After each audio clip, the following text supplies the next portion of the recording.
Welcome to our first podcast. My name is Carol. I'm the project manager for Parents in Mind. Hi, my name is Imran. I'm the project manager for the Dads and Partners project in Newham. As it's our first podcast, we would like to let you know what it's about. So we'll be discussing the ups and downs, the journeys of being a parent. We'll be giving you valuable insights and our lived experiences of our guests, our service users, and our volunteers. Yeah, and it's really providing that support to transition into parenthood where you, as you mentioned, the ups and downs of it, and while still supporting your well-being. So it's right from pregnancy, raising newborns up to and beyond that as well. It's because those are the crucial stages that we tend to find people suffer from mental health, because they're just adapting from being a couple or a single parent, and then they've got someone else to look after. So it brings something else to the table. So the issues that they face, we're here to discuss it, normalize it, and hopefully help on the way. Yes. Parents in Mind is a mental health focused peer support service. What we do, we come alongside mums and birthing people right from pregnancy throughout to newborn up to 2 years, and to provide support depending on what their needs are. And that support can be delivered whether it's groups, one-to-one, face-to-face. We have WhatsApp, text, and all of this is just an informal, safe space supported by local parents who are trained to really support mums and birthing people with their well-being throughout this journey. Parents in Mind Dads project, our aim is to normalize the fears and the struggles that dads go through. We provide them with a safe space for them to able to talk about their thoughts and feelings. I know a lot of people say, dads, they just want to sit down and watch TV.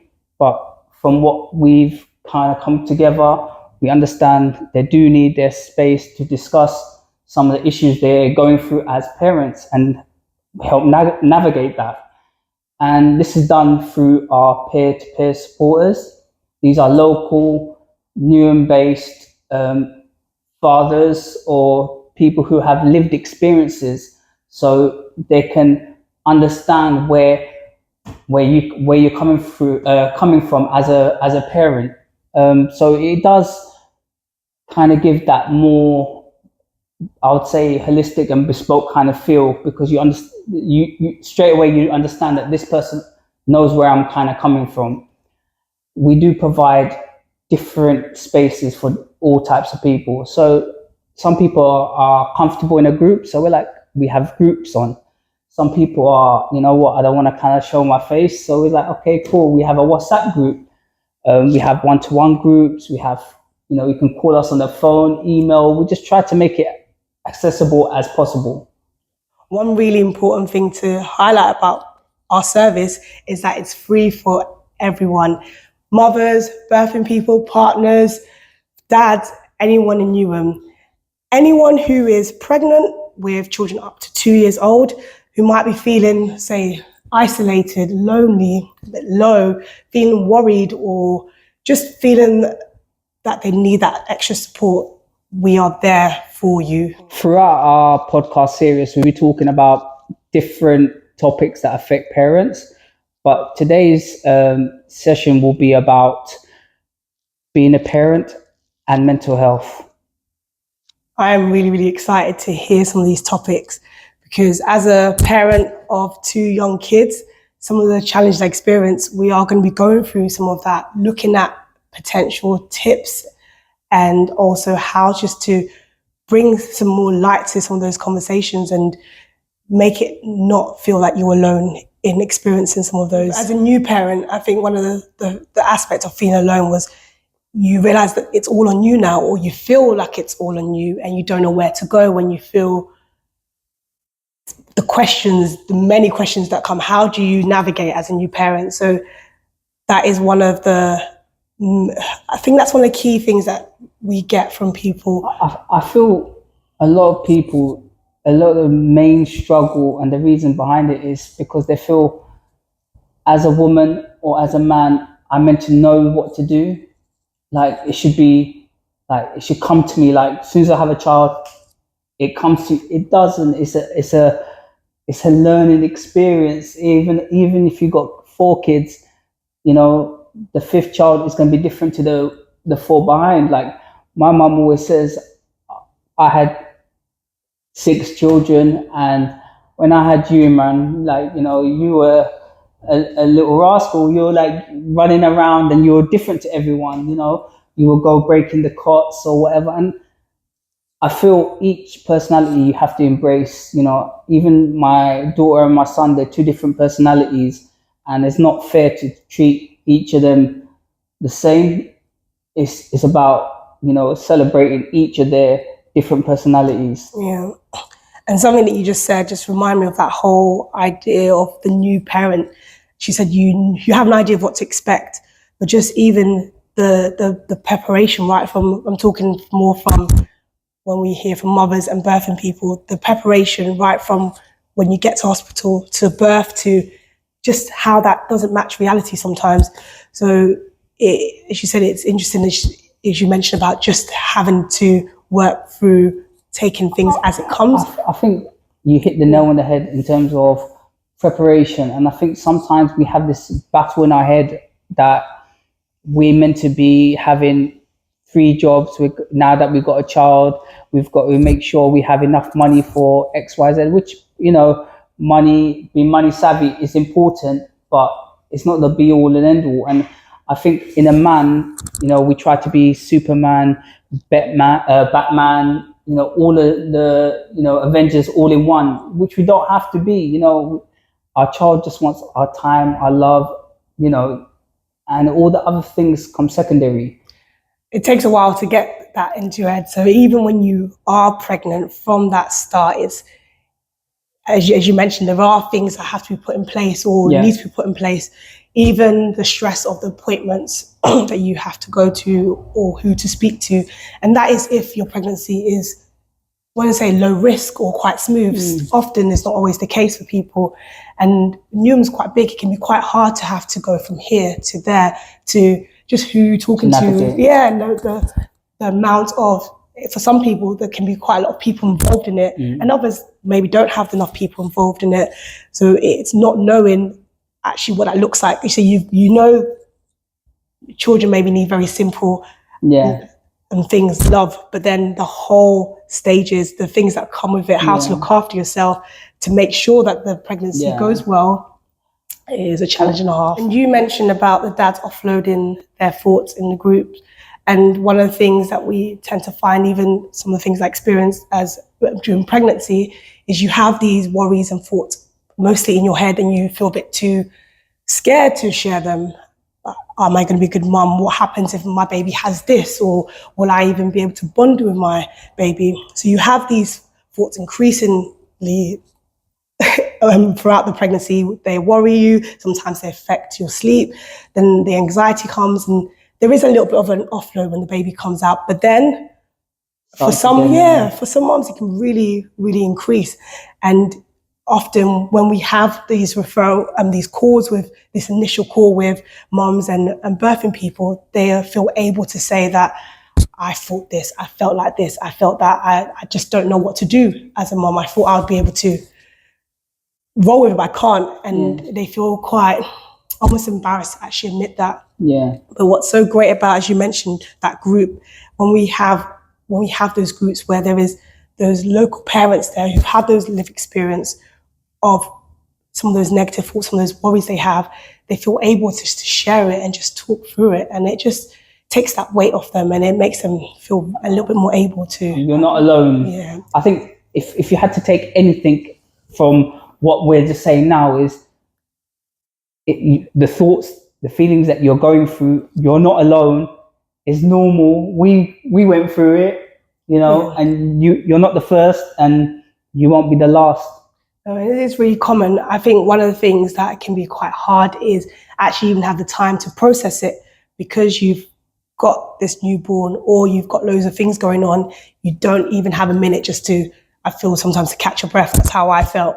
So having these regular groups or having a check-in, sometimes we pair people up one-to-one because just gives them that chance, just that time in the week just to talk about themselves or to talk about the baby or to talk about just something else.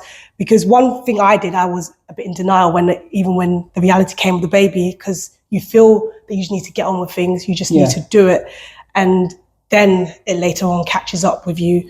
So sometimes you don't even recognize your own signs that you're not too well. No, because you mentioned the sleep, something that comes with being a newborn, but maybe that is a sign that actually it affects your day-to-day, affects your decision making. You're a bit groggy, you're ready to fight everyone if they say, who put the plate there, and then that's like you're ready to kick off.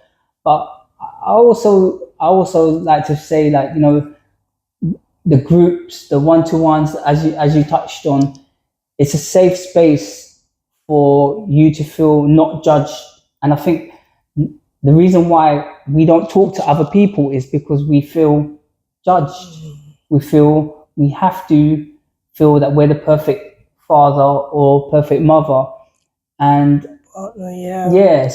or perfect partner. We haven't even talked about being the perfect partner. We're just talking about the child. So that brings another a dynamic into it. But I would say these groups, or even just having a conversation with us, it does help with your mental well-being, because you're not being judged. You feel that there is a safe environment, and you feel that your voice is being heard. It can be really, really tough when you maybe plan to have support around you, whether it's parents, whether it's your partner, and then you have had to move around, and then you've moved around, you don't have enough time to even make those connections to get that support.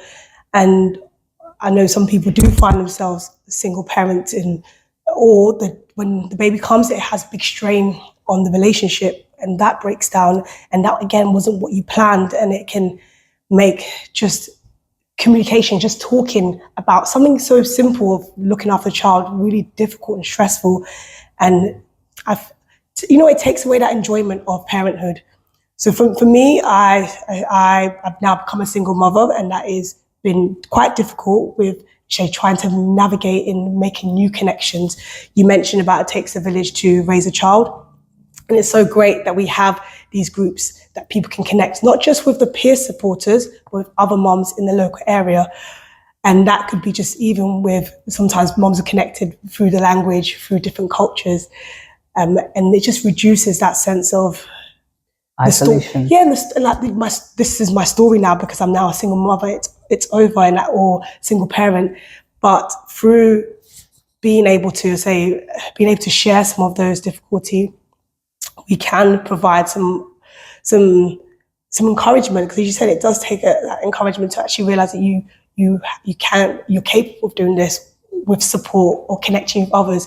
But it's not always easy, and I just want to celebrate the ones who are able to do it and able to ask for help, because it does even take a lot to ask for help. But even in our groups, like, you'll see it. I know I do see it. It's like you've had someone who's on the beginning of their journey. You've got someone who's in the middle of their journey, and then you've got someone who's come through the other side, and it's like, and every one of them's connected, because like you can say, okay, there was, I'd say John, he was just like you when he first started, and now look at him. Just look at him now. You wouldn't think that he's, doing everything on his own, and he's a single father.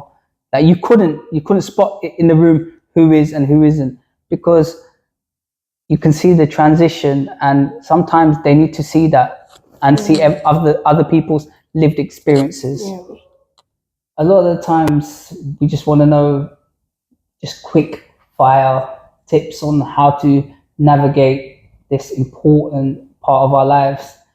I think it just comes down to a little point I just want to stress, like, they always say when you're in an airplane and it's about to, when the mask comes down, they say put it on yourself and then you can help the other person put it on. So this comes down to self-care. So if you put it into practical, put it into being a parent, it's about taking care of yourself and making yourself in the right frame of mind, physically and mentally, then you'll be able to be in a better position to look after your partner, yourself, or your loved ones. And this is an ongoing development. You have to maybe even compare what you used to do to what you do now. I'm gonna just mention two. One is just thinking about resting when you can, and that is taking it slow as much as you can. So even in pregnancy, taking it slow looks very different to when the baby comes out. And the second one is connecting with others. We have mentioned it can be very easy just to focus on what you need to do. You don't have a lot of energy to give at times, but just taking that step to connect with others, it's going to be very, very important to A, get the right help at the right time, B, feel that you're not alone. And that's the key thing. We don't want you to feel that you're alone in this. Taking time for yourself. And for myself, it was playing football or just going out with my friends. You know, some people might find that being selfish, but it's not, because I'm doing something to put myself, like I said, I'm putting the mask on myself. I come back refreshed. And the same thing I encourage for my wife. Go out with your friends, go out with your sisters, go do whatever you want that makes you happy. Did you, during your... Yes. So I'll give you one for when I was pregnant and afterwards. So during pregnancy, one of the things that I had to learn how to do, because it's not easy just because we're saying it's still something that takes practice. I had to learn how to slow down. And one of the things that was suggested to me was visualization or deep breathing, which can be tricky, deep breathing as you're getting bigger. But I did this thing where I recorded myself. Not everybody likes the sound of their own voice. And part of that recording was me saying things to helping me to connect with the baby or to focus on what I needed to do in terms of relaxing and slowing down. But I also did use other guided visualization, guided meditation, just to help me with connection, help me with having a bit of headspace from that. And then afterwards, when the baby came, so again, this can look different when you have 1, 2, 3, 4 babies, because what you could do with 1, 2 is very different. So I would say one of the things was, I'll describe it as like a bit of an anger, a bit of rage that came where you couldn't do what you used to do. So one of the things that I did well with was connecting with others, but you had to learn to say no. And learn saying no was part of that whole looking after myself. And I'll just say that was difficult. I'm still working on that one. That's one of my goals for the year. Just learn to sometimes say, you know what, I can't do that. It's really hard. It's the guilt that comes with everything. It's the guilt of not being able to do everything. So it is okay to have a messy house, to have something not clean, to have things in laundry a little bit longer. And just want to say one thing that someone else said to me about juggling things. You mentioned about trying to step away from that, but they talk about glass balls and plastic balls. And sometimes some of those plastic balls are things like not washing up at the end of the day. It's fine to drop that. Then the glass balls are the ones that you might be more mindful of. You might need that support just to make sure you keep those up. 100%. I think if there's anything that I'd say to take away from this podcast will be prioritizing yourself. And that's not being selfish. By your dealing with yourself and making yourself happy, that has a knock-on effect on your family.